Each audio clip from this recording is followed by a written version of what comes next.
This was such a beautiful, nourishing podcast episode. I had the honor to sit down with Jeanne Kroon, who is the founder of Zazi Vintage. And we spoke about so many topics that are so close to my heart. We spoke about decolonizing our closet, honoring sustainability and honesty in fashion and authenticity. We talked about reconnecting to the earth. We talked about the power of women supporting women and honoring the craftsmanship that has belonged to women's hands throughout history. We spoke about reclaiming our history and our rootedness and the soil of our land, that is the Netherlands, and the goddesses that go with that. We spoke about ecofeminism. We spoke about just clothing in general and what that means for us, the energetics of clothing, the clothing that we like in the phases of our cycle. And just in general, this was a beautiful get together, sister to sister conversation that we would love to share with you. And for those of you who don't know Jeanne, let me introduce her to you. Jeanne de Kroon connects worlds and stories through craftsmanship. Jeanne is the founder of Zazi Vintage, partner of the UN Ethical Fashion Initiative, and Woven the Foundation. With a background in philosophy and political science, she started her first company at the age of 22 in Germany, where it was named Best Fashion Business Idea of the Year by both Vogue and Harper's Bazaar just after launching. Working both circular, with natural fibers, and with women's-led artisanal projects, Zazi Vintage focuses on environmental and social impact behind the garment industry while weaving the stories of nature and women together. Since 2018, Zazi Vintage has become the main partner of the United Nations Ethical Fashion Initiative across Central Asia and Afghanistan. The UN EFI is a joint venture of the UN and WTO that works at the intersection of international development, the creative industries, and the fashion and lifestyle sector, offering sustainability services, products, and developmental projects. Jeanne has led several innovative partnerships in the creative and well-being industry that platform ancestral wisdom through craft and works as a consultant for both governmental bodies and global businesses on respectful co-creation. She has been featured as a storyteller, activist, and thought leader in Vogue, Forbes, TEDx, Faz, and the New York Times, among others. Without further ado, let's dive in, and I hope that you all feel nourished and inspired by our conversation, but especially Jeanne's story. Enjoy listening.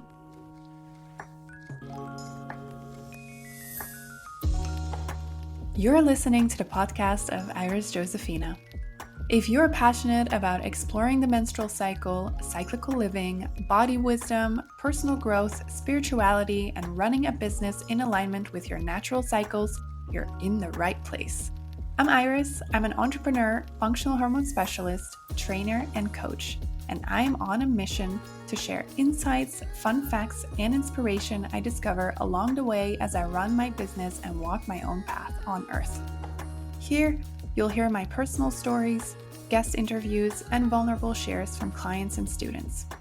Most people know me from Instagram, where you can find me under @CycleSeeds, or they have been a coaching client or student in one of my courses. I'm so grateful you're here. Let's dive into today's episode. Okay, welcome everyone to a new episode. Today I have the beautiful Jeanne with me. And I am really, really excited that you're here with us today. Welcome to the show. Thank you so much. I'm so excited to be here, and I feel like we've had this planned for a long time, and it feels like the right time. We're entering this new phase, also very much in my life. So I'm just very excited to, connect at this moment and with your beautiful community. Yeah. So, for those of you who don't know you, could you share a little, brief snippet of your story? The people will have heard your introduction at the beginning of the podcast, but I'm curious whether you could just talk a little bit about your unique story and what you do on this planet. Yeah, so I'm Dutch. I grew up in a city called The Hague, and My father was a documentary maker about the magic of the Dutch light, and my mom was an art historian and a fashion journalist. So I always grew up with like a lot of like, seeing the stories beyond like the sort of the material world. And I think this sort of just like this way of looking at the world has always really enchanted me throughout my entire childhood. Although there were also many heartbreaks in there and difficult moments, it felt like I was always looking for this, yes, sort of like the magic of life without having the words yet, because I feel like, I grew up in also such a limited culture that sort of like really like repressed both my own magic and like the perspectives on it. And then when I was 17, I lived alone since I was 15. And then when I was 17, I moved out of the house. I ended up in Paris, and there I got discovered as a model. So I flew to New York when I was just 18, and it was really interesting because I think you have this very preconditioned idea, no, as when you're a young girl, and especially when you grow up with like modern media at that time, or like mainstream media. So I had this whole incredible like idea of just like, wow, I'm going to like, me and my mom would like geek out on specific silks and like, like the intricacy of small embroidery. And I just remember being there in this like polyester plastic dress and in a bunk bed without a working visa. And I just remembered like, wow, like this is obviously not the story that I was told. And I just remember what it felt like in my body. Like I just felt like I had been so excited for this dream, and then the dream felt so limiting and small. And I've never felt so small. I was also going through a very difficult time in my life, working through trauma. Ended up in Berlin in I think, yeah, when I was just 19, and got very lost there. And then at the to the point where I just like didn't really understand, because the life felt so limiting. And so I knew that I didn't belong on like the path that people around me had. And I also really didn't know what my own path was. And then I remembered I got to this, I booked a ticket to Nepal, and there was this really beautiful woman in a little back alley. And she looked at me in my like all black, like techno outfit. And she just looked at me and she was just like, I don't understand. Your eyes look like celebration, but what is going on with this outfit? And then she dressed me in this incredible old, like I think it was like a 1970s sari, and she told me about Wow. the stories from the mountains. And then I just remembered, and I looked around me and I saw all of the beautiful colors and the smiles and the scents. And I think it was the first time that I was just like, wow, like why isn't this on the cover of the Vogues? Like why did I think that like the airbrushed girl in the magazine, why did I measure myself to that when actually there's so much magic in like the hands of these sort of like unseen stories at that time, because that was also very much the time before we started talking about decolonization in the global debate. And I grew up in the Netherlands, so I had a very limited view, but I just felt this very deeply in like all of myself.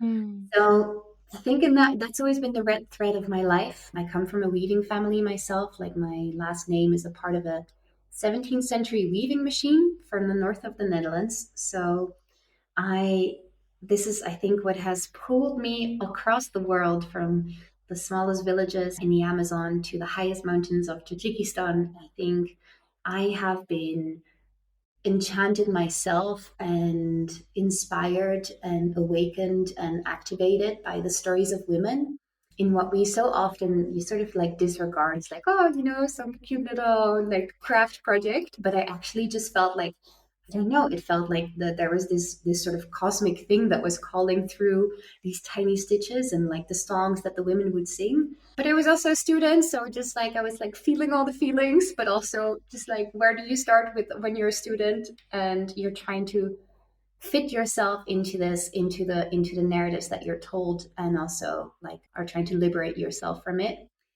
And I was studying philosophy at the time, political science. And then I think at some point, yeah, no, not I think, but at some point I met this incredible woman called Madhu Vaishnav, who runs the Saheli Women's Project. I met her when she was just starting out. I think she had gathered like 7 women in the house of her mother-in-law.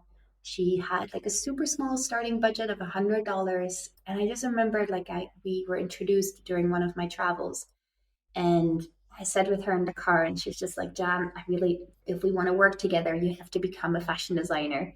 And then I spent the 2 months there with her family, and connecting to the women of the village. And I think I was just like, I mean, I'm not the fashion designer, obviously, but they are, you know, it was just so beautiful to see, to learn, to sit together, to have giggle, to have chai. And we made these few dresses and then got back to Germany where I was living at the time. And then this sort of became a thing. And it went from me on the Sunday market with like a few finds to this small baby company that has now led me across the world. And we work, I think now it must be around like 12 to 1300 women in globally. And we have a small team in Amsterdam. We partner only with women's led rural organizations. So from like wool weavers and spinners in the Himalayas to indigenous women's communities in the Amazon to really co-create garments. And this is for me, it reaches so much further than sustainability because I feel like, you know, we're not necessarily in a climate crisis, we're in a connection crisis. And I Mm. think that intersects so much on the feminine.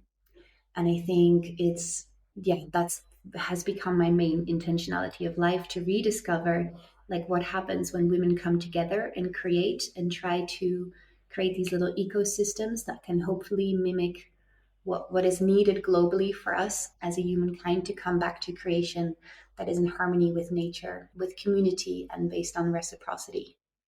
Wow, that's really beautiful. Thank you so much for sharing your stories of so vulnerably, and how you kind of like went from the like almost like dark mainstream fashion world to this really authentic way of engaging with people, with fabrics, with land. I'm just endlessly inspired by you and how you weave all of that together, and how amazing it must feel that this has grown so big and there are so many women on this planet that are supported by the company that you founded, and how they can really keep their craft alive and share their skill. This is just, yeah, really, really beautiful. How do you feel that this kind of connectivity or connection and community can also help us reconnecting to the earth? Because of course all of the fabrics that are used in the garments that all these women create, they're not just pulled from, you know, from inorganic substance. They come from the earth, right? Yeah. Yeah. It's so interesting now because I think like we're so, because essentially like what we call the fashion industry now has once come from just women in their home creating from land, from local nature. Like essentially you could trace back any garment to the local region, the biodiversity, like the layers of nature and like the culture that was in relationship to it. And that at some point, you know, I think through industrialization and globalization, we have, like, because of the patriarchal system, we have shifted the gaze from the maker to the model, and also therefore really like took away our connection to it. Because essentially, like every time we're connecting now to fashion, not every time but most times, we're actually connecting to a created story and not the story where it actually comes from.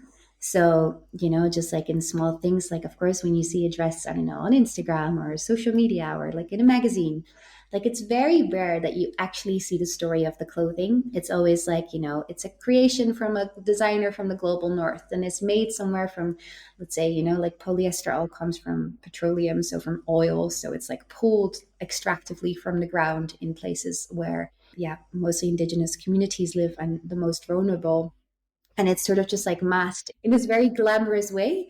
Whereas, and I think, you know, essentially, and I think this is something that I even, you know, like still every single season I learn more and more and more, and there are more layers that are coming to the surface.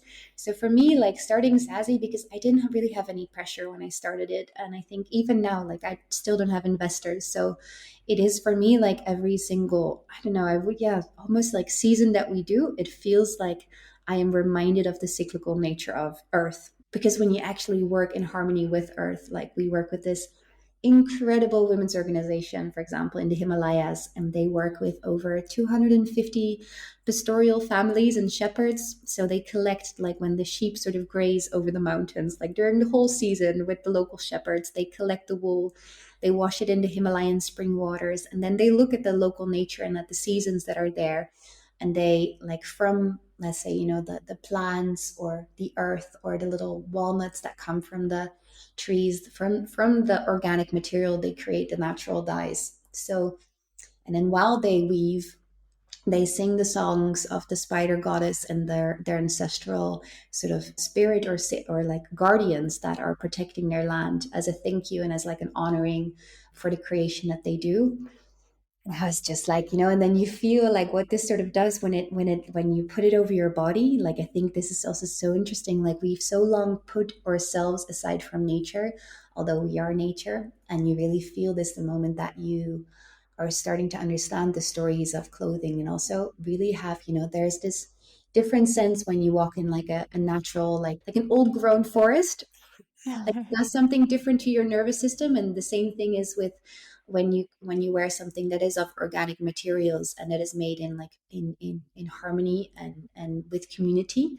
So yeah, I think it has been teaching me so much. And this is, like, we just so often don't see, like, for like a little, just first you need to have like the tiny little cotton seed, and then you have to plant it, then it can only harvest normally, like naturally, one time.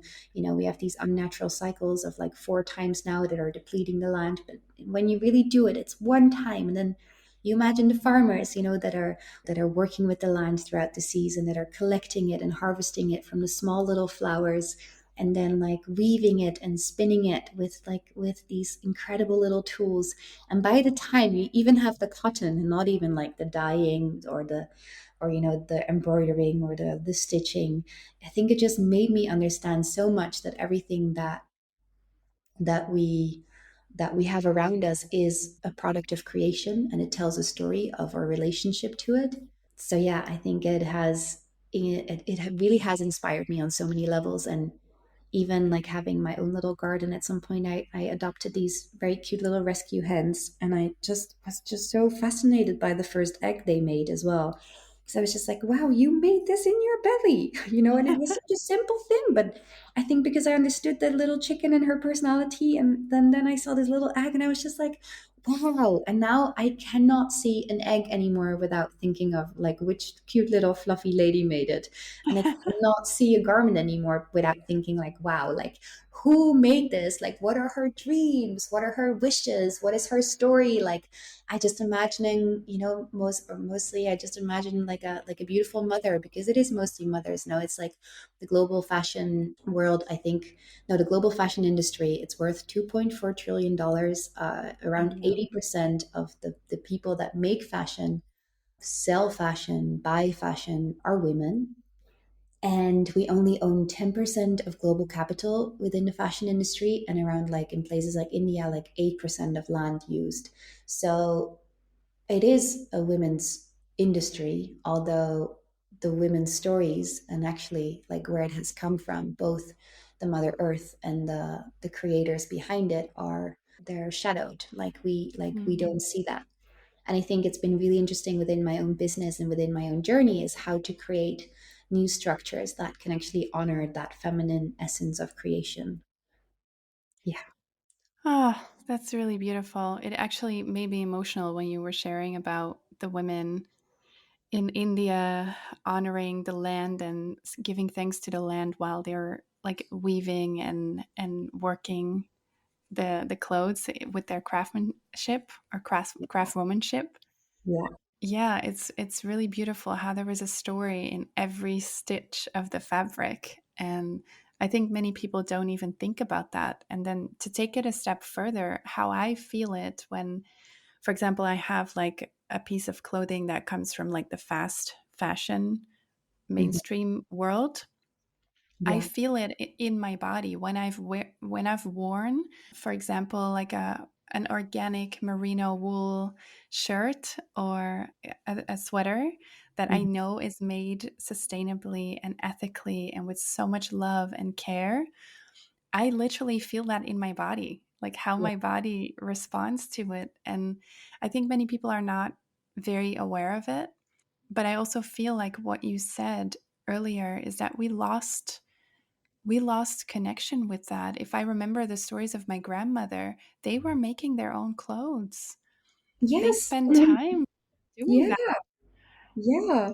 It's crazy. It's like really within like two generations we've lost it, Yes. no? And it's really interesting, like, because the same thing with me. Even like when I look at my mother, like she's still really like brought things to the tailor. Like I think, when she was, I mean, she's I think in her late 60s now, but she has such a different relationship than I grew up, or the people, from generation before me grew up with fashion, because we come in such a like this, yeah, just fast fashion that you can throw away, that works within this like crazy attention span of 2 seconds, and then it's worked. It's like based upon trends, and it's really interesting. It really like that. It's just like phenomenal to see the change within a few generations. Just like when I listened to my mom and my grandmother, they were still eating organic food now. So it's really like the real like repression of nature, I feel like, has been such a product of like the last, I don't know, 50, 60 years. Yeah, and then at the same time, parallel to that, there are communities in the world where these beautiful crafts are sustained and Yeah. where people are working so hard and with so much dedication to sustain and maintain this. Do you feel sometimes on your travels that people like want to shift? I remember when I was in the Colombian Amazon Uh-huh. like 10 years ago, that people were like in this dilemma. Like Hmm. they were very much into like, oh, we need to like sustain these crafts, but then I also want what you have. I want to wear what you're wearing. And how have you observed that on your travels? Yeah, it's really interesting because I think, like the sort of the colonization and the industrialization, and also like of media, especially in countries in the global north, has been very present. Like this has been like I've see this in so many different communities. They're just, but I also really notice, because we do work with the communities that really want to safeguard the craft, and mostly it's the mothers and the older women in the, like, really like the elders in the village. Like for example, in the Himalayan village, there's just, I think there are just one or two elders left that know how to work with the really old weaving tool. So it's mostly the younger generations that are sort of course, like growing up with more like modern media, and they're like, but wait a minute, like I want to be, like in the, let's say, like I want to wear the Bollywood stars outfits. But then I do really notice, and I think this is what has really shifted. I remember when Black Lives Matter happened, and I was really hoping, like, wow, I really hope that this is not just the start of like more diversity on the magazine front pages, but I also really hope that this can become this start of like the reclamation of ancestral cultures for so many people that have felt lost in the one-sided narrative. And I feel like when I'm in India right now, like there is such an incredible like wave of the reclamation of culture and diversity happening, that also sparks like back through in media. Like when we did the last collaboration, like we had this incredible article by Vogue India that like celebrated the craft from the Himalayas, and they're doing such an incredible job at really like refocusing the shift back onto the makers. And I think this works in sort of like a both ways, that I feel like a lot of the makers, when they understand like, oh, like my craft or my story is not something of an old world. It's actually it is what we already feel like it's the most important thing to safeguard right now. It's also that there is this incredible pride that comes back. So yeah, it's definitely there, and it really depends per region of what I've seen, because also 100%, like I even noticed this with some of the amazing like indigenous women's communities that are living next to these villages that are highly sort of colonized by, the agri businesses, and that have like really cheap imported things from, let's say, China, Mm. because there's like really intense Chinese market penetration in these tiny little villages in the Amazon, where you're just like, wow, how did these like like fluorescent Christmas lights ended up in like a small village next to the Amazon basin? So there's definitely this sort of like, especially from local communities there, at least this is what I've learned from a lot of like my indigenous activist friends and indigenous friends there, that there's this, yeah, that there's also locally a lot of sort of disapproval of the indigenous ways, just shaped by media. But also Mm. even like in those areas, I do notice like there has been just such a strong movement, whether it's in Brazil with the indigenous peoples that I've been mostly connected to, or whether it's in the in Indian Himalayas. I feel like there's such a strong force right now that is like beyond what we can really grasp, that is on its way to find more connection and reclamation. And I think even also within myself, I think like decolonizing my own perspective of what it meant to be Dutch has been very powerful, because I think for a long time I've always just thought like, okay, great, like all of these like amazing women that I work with, they have these stories of culture of land. Like I can sit with the elders to learn about the songs that they sing, for the little plants that come up in the seasons. But like, what am I? Like, I'm just like a, I don't know, like I'm a sort of like, I'm a descendant of like the people that brought all the problems to the world. Like, don't like, what are the women from my land? Didn't they sing songs? Like we have nature, what, and a little bit still, but once very much. So I think also even for myself, I've been through my discovery of just like what the feminine means within sort of like the avatar that I got from this lifetime from the Netherlands. Like what are the stories there? And I think that's also been just a really powerful journey to reconnect back to my ancestral wisdoms. I've spent the last, I don't know, I think like 2 years just researching like sort of decolonizing, yeah, European history and looking at that from like an eco-feminist perspective, and seeing how the system of 4,000 years of patriarchy and like the like how colonialism started, and how it's so much a story of intergenerational trauma, and that the women from my land also sang songs and also had a cosmology that was based on animism and nature based, yeah, religion. So I think what I'm noticing is like, and I think that's been such an inspiration to work with these communities for me to go on this discovery course of like of the global story of the feminine and the repression of the feminine. Mm. Yeah, I love that. My background is in anthropology, so my heart just beats faster when I hear you talk about this, because I've been on like a similar journey. Like I have found myself like traveling the world for most of my 20s and eventually realizing like, hold on a minute, like why am I constantly like running away from my roots in the Netherlands? Like isn't Yeah. there also magic in that land, and how far do I have to look back, like pre-Christian times, to find what I'm so desperately looking for in other places where they Yeah. have been able to sustain and maintain these types of cosmologies better than where we're from, because of the past that we've had in our country, and patriarchy and witch hunts and all the terrible stories of Europe that you are well aware of. Mhm.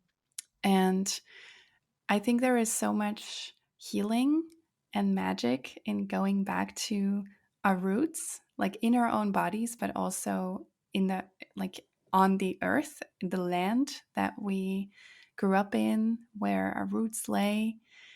And I think you're also familiar with the work of Naomi van Rey, right? Oh yeah, she's so Yeah, cute. I really like yeah. her. Yeah, I once did a session with her, and we've always kept in contact. I really, really admire her. But yeah, tell me, what have you connected with her Well, on? she is now offering a course that I'm doing. It's called Spirit Weavers or Wisdom Weavers. Wisdom Yeah, Weavers. yeah. And it is exactly about that. It's about finding your roots in the Netherlands, and all the goddesses of the Netherlands, like Vrouw Holle and Anna and Ostara. Yeah, it's really, really cool. And Wow, I didn't yeah, know. That's so exciting. Yeah. No, and I think this is so important because I think it really gives this extra layer of belonging that I think so many women around me are looking for. And I think this was also for me. I think just like I'm so grateful to have learned from the philosophy of yoga, and like to work with different cultures and women. But I think we can only really relate so much better from a place of like authenticity when we start to understand our own story, and Yeah. not from a place of guilt, because this is in the end, or shame, because this is really what I believe is like the lowest frequency, but really to come from a place of like, okay, so what are all of these multi-layered stories that are present in my culture, and like what, like both the good and the ugly, and like to understand that there is so much magic. And I'm really excited too. This is why I moved back to the Netherlands after being abroad for 10 years, because I Mhm. was really longing for this. And I think the last 3 years has been such a profound healing, not just in within my own family system, also with my family, with my mom, with my grandmother that's in the spirit world, but also, yeah, I went to visit all of these old sacred sites of the Netherlands at some Mm. point, like last winter, and I like went there with my little like tools, and I would sit on these old like burial hills, and I would meditate, and I would ask for support, and like it was so magical. It was like I would wake up in the middle of the night and have tears coming through me. It just Oh. felt like every cell in my body was coming home, and I could sense the grief and the fear, but also the expansion and the power. And I sometimes, like in moments now, I know also how to call up on my ancestors, and I feel like the Dutch wise women and the spirits of the land when I need support. And then the land learns to speak to me too, and I think that's been such a magical thing. I think it's like, while we all have this sort of creatrix power as women and also as humans in general to be able to connect deeper, like the more that we ground, and the more that we ground both towards the ground and towards the sky, I think also the more that we can talk with the natural world and life, and it becomes more of a dance. And yeah, I think, yeah, just very passionate about this. But I'm like so not there yet. But I feel like I'm just embarking on probably a journey that's gonna like continue the rest of my life on really what it means to create, to connect from my roots, and also to see myself like beyond my roots as a like a spiritual being having a human experience. And I think that's also the thing, like spirit, like it translates through the material world, but it doesn't really have a face or a name. It's just a thing that moves through us. Yeah, I totally agree. When you said spirit, I saw like spirit infusing the fabrics that are made by these women as well. Yes, me too. I feel this so much and so deeply. Like this is why I can get so emotional with like a little piece of, I don't know, like vintage textile. I just feel the spirit in it. Just like I can, yeah, I can feel, just when like there's a beautiful meal that's homemade and like grown by farmers in the area, or like I think this is something that, like as I think spirituality has, I think it's very much about self and understanding self in the world. But I think Mhm. for me, it's so much more about like, it's about service, it's about listening, it's about, and then using our like material bodies to activate something in the world, like our gifts that we have to offer. What did I want to say with this? Yeah, no, spirits of the fabrics too. Sorry, I'm going into a thing. That's okay. And I wanted to ask you, maybe for people who are getting inspired and who are maybe in the Netherlands right now, is there any way that you have, or that you would be able to share like a tip, like where to start when you want to connect with either the land or fabric? Yeah, many. I mean, so I am not an expert, but I think what really helped me is I think I made a little altar for with my both sort of like maternal, not maternal, both of my grandmothers on top of it with like the seasonal flowers, and I gave the little offering. You can cook them like their favorite meals, or like give them a little cute little chocolate, and like collect flowers that speak to you in some way, that are in bloom in the season. And I think just doing a little meditation or like a moment of gratefulness, I feel like there is so much that wants to run through us, but just like because we don't have practices, or we haven't really learned how to cultivate practices that honor like the spiritual world of our cultures, this is something that really has helped me. And then just learning more about, like the sort of like the old, or like the Dutch ancestral, or the Germanic traditions, like what goddesses were on the land, or what goddesses were honored on specific days. And I do really try to celebrate like all of the days now. So whether it's like Solheim, or it's, yeah, what else is Beltane, you have all of these like sort of Mm. ancestral days of celebration. And whether it's something small or something big, like, making a little altar, collecting some flowers, or planting something, I think it's really in these small things that we can learn so much to sort of reconnect to nature. And then what else has really supported me with textiles? This was actually amazing. I remember I have this really incredible friend that I made just at the beginning of the lockdown. His name is Theodorus Johannes, and he has this really amazing like online not online yeah online series that is about like old ancestral Dutch costumes. He's Oh, like really into wow. this, so he traveled all across the Netherlands to find sort of like the textiles and the stories and the old ladies with very cute little hats that were still practicing these old traditions of the Netherlands. And he took me to Marken, which is this small village in the north of the Netherlands where I'm from like Frisia's, but it's quite close. And it was we went there to the costume museum, and I was like, I had no idea that this was all there, like this, that we also like, just like other cultures that I've been working with have been getting to learn from. We had different stitches for different wishes, and like when mothers, when their daughters got married, they would embroider like a certain piece of cloth for X amount of months or days, and like that you wear something different with for every moment in life that you're in, or have little birds that mimic the birds, or like the little swallows. Or it was just so fascinating, or like certain stitches that carried certain meaning, that this was all still there. And it's sort of just like I don't know, it's like a really like a sub hobby in the Netherlands, like it's a really specific little world. But then I got in it and I was like, wow, like we have it too. And then understanding, so that was amazing, like when it comes to sort of like more ancestral Dutch textiles, and but they're also relatively recent, though. So I think, yeah, I think it's been for me just like and then visiting, for example, you have this book called Heiden's Nederland, and you have different. Oh, I have that book. Yeah, I love this. I remember, and then I just like was I think like last year I was reading like The Great Cosmic Mother, and like there was this other Sylvia Frederici, I think, Ah, on like yeah. this on like the sort of like the repression of the feminine and how that links to colonization, also the start of capitalism and feudalism and all of these. It's more like it's very brainy, but I was reading The Great Cosmic Mother, Heiden's Nederland, and then this woman on witchcraft, and I just remember I like just felt so many feelings.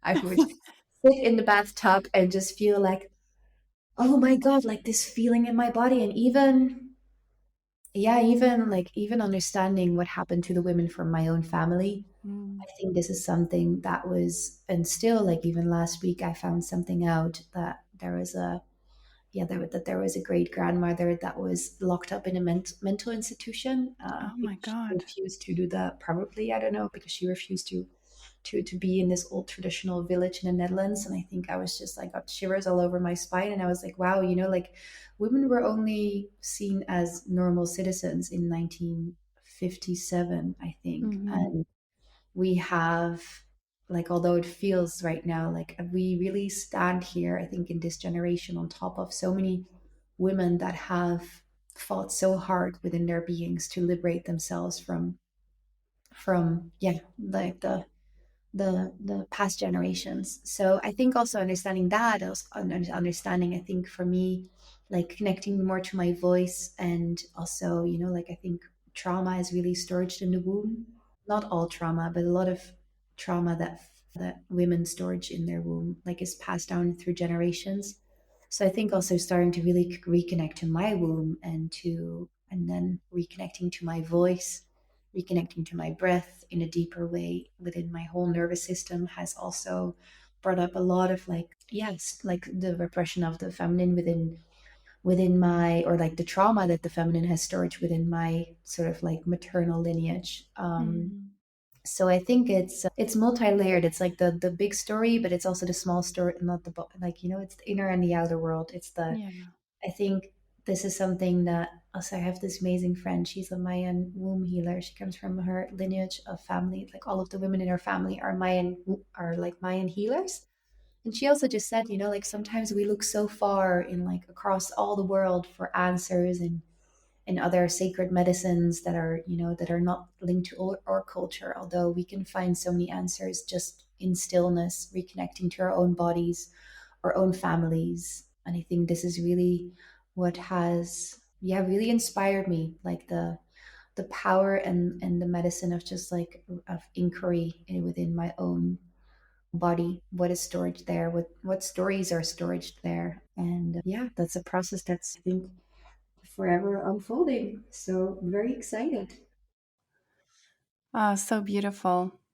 Thank you for sharing that.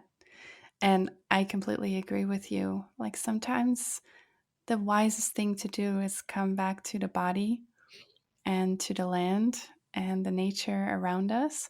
I recently heard this podcast. I can't remember who said it, but she said it's sometimes good to just spend time knowing what is in a 5 kilometer radius around you and your body. And that's it. Yeah, To just like learn about what's going on around you. And I was like, I don't even know what are the native plants around me. Like in a right. radius of 5 kilometers, I don't even know that. I have no idea. Yeah.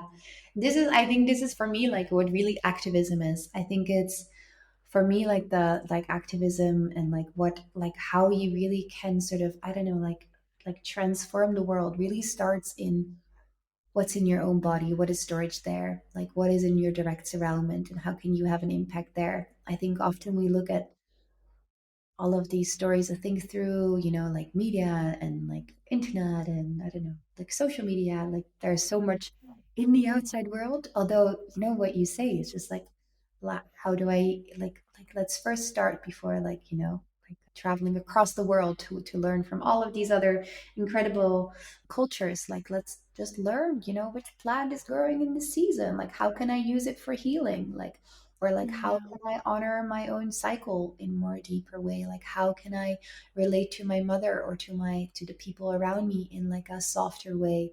How can I, and I think from that place I feel like always when we do the work or like the activations in our own world, then the world invites us to share that in a bigger way through like the embodiment of that wisdom. And I think that for me is like the really the practice, because I think in the beginning like of my journey of my 20s, I feel like my entire 20s like running away, running towards stuff. And whether this was like, I don't know, like travels or boys or things or houses, I don't know, I was just always very much looking for the next thing.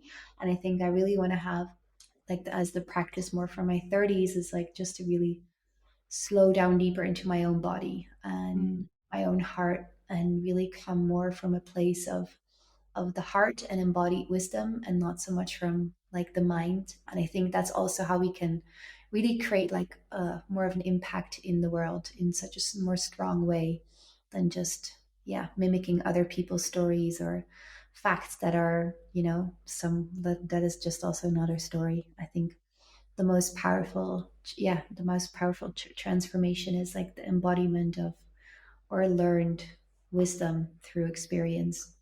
Yeah.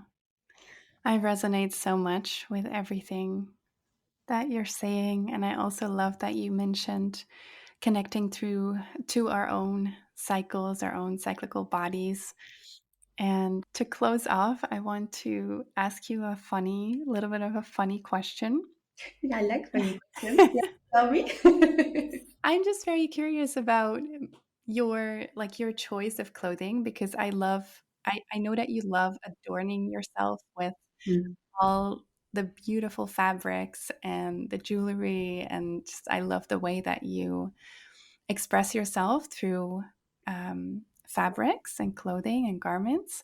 yeah. And I'm curious how your choice of clothes shifts and changes throughout your menstrual cycle. Like, are you drawn to any type of clothing in a specific phase of your cycle? Oh my God, yes. I mean, like, oh, like it really changes. Just all the things, like, I don't know. I mean, this for me is definitely a thing, but not for everyone. I'm very much into like astrology and also into human design, but I'm very much a Leo. I think I have like 4 or 5 Leo placements. So I love expression. Like expression is just like my favorite thing. I've always, whenever I was like very young, 5 years old or 6 years old, I would like curate my whole outfits and put all the ribbons in my hair and like all the little feathers I could find on the ground, or like like would just make my own like outfits from the curtains that I would find at the charity shop. So I've always just been very excited about expressing whatever was in me. And then I got really confused at some point with, I don't know, just like trends and things and black outfits in Berlin. And then now I feel like I really have my authentic style. And that's just, it really goes from like subcategories of, I don't know, I get really excited about finding like antique French theater pieces from like the 18 and the 1900s, which I then I love style with like I a love those. like with like I don't know, just like an amazing like vintage trouser that I found on the little market, or and then like I don't I so my style is really like it's really me. Like there's really no trend or no thought behind it, and then the style that we create with Zazi is like it's really a co-creation. So it's just what happens when all these women, like both in my team here and the women there, come together and they both start talking about their dreams and the colors and the things. So also that doesn't really have like a style label. But anyways, cycle, yes, very much. I wear so now I'm in my like premenstrual phase. I know that you have all of these really great names for it, but I don't know them by heart. But my premenstrual phase, I just feel like that's my really one time in the month where I'm not so expressive. So I just wear my like sort of like darker colors. Also, I think my friends now know that like when I'm in brown or like darker colors, like I'm like premenstrual because this all because otherwise this never happens. Like I just don't really wear black or brown. But when I'm like a few days before my period, like people know.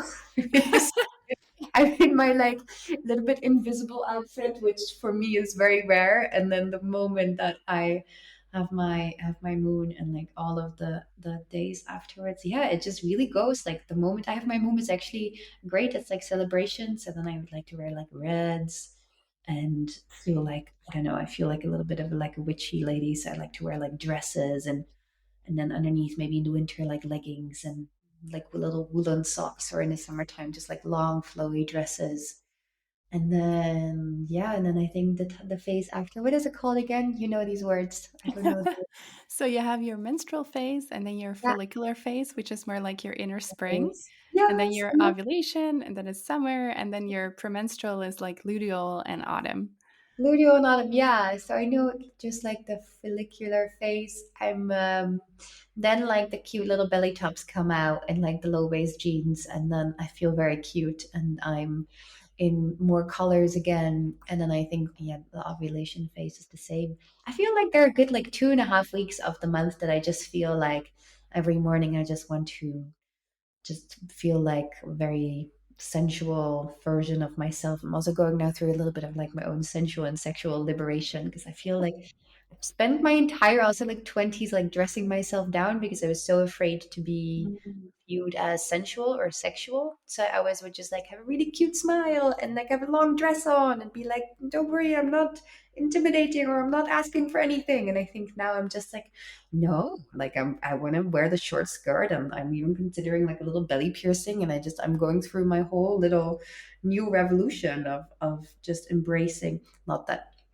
that has anything to do with your sensual liberation, but just like a homecoming in my body where I feel like it's okay that my belly is seen or my legs are seen, or it's okay to also be seen as a sexual being or a sexual woman that enjoys, you know, the pleasure of existence itself and just celebrate Yes. it with Oh her my beauty. God. Yes. All of this. All of this. I was like, wow, like this is for me was such a big thing. Like I just like I was always a bit shy, and I think now I feel like I'm just at the start also of like also within my sexuality. I really notice like, wow, I don't know, how old are you? I am going to be 33 in April. So I'm Mm, 32 now. amazing. So don't you also just feel like the moment you're almost in your 30s, you're just like you just feel this like weight of your 20s and all of these stories that you've been told, and like the wanting to be liked and approved of, and like having to deal with all of these things, and you're just coming into yourself and you're just like, wow, there's such a spaciousness now and Yes. relaxation. Yes. That's what your 30s are about. I'm just so excited. I feel like I just came out of my Saturn return and I just feel like I'm a whole new woman, and I'm like ready for both spring in the outer world and like spring in my inner world and spring with all the outfits. And all the friends and all the things. So yeah. Was that an answer Amazing. to your question? Yeah, I That think so. that Yeah. answered my question perfectly, and I would love to end on this beautiful springy note.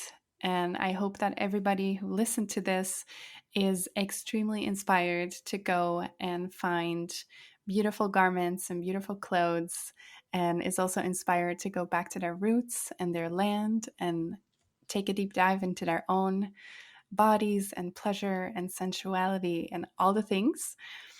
And I'm also curious before we end, whether you could share where people can find you should they want to learn more or check out all the beautiful garments that you create with Zazi. Yeah, yeah, definitely. So I have my Instagram, which is Jeanne Kroon, and then I have the Zazi Instagram.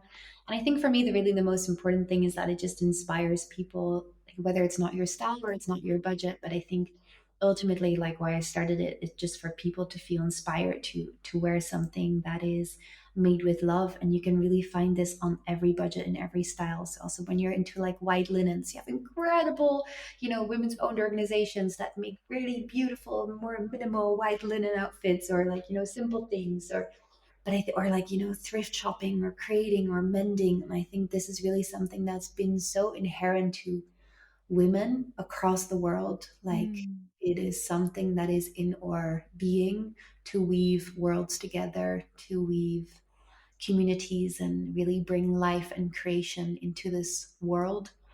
Yes, I think it just mostly like what like yeah, I think I hope that I can inspire by my like I guess expression of life to reconnect to this incredible inherent beauty that we all carry.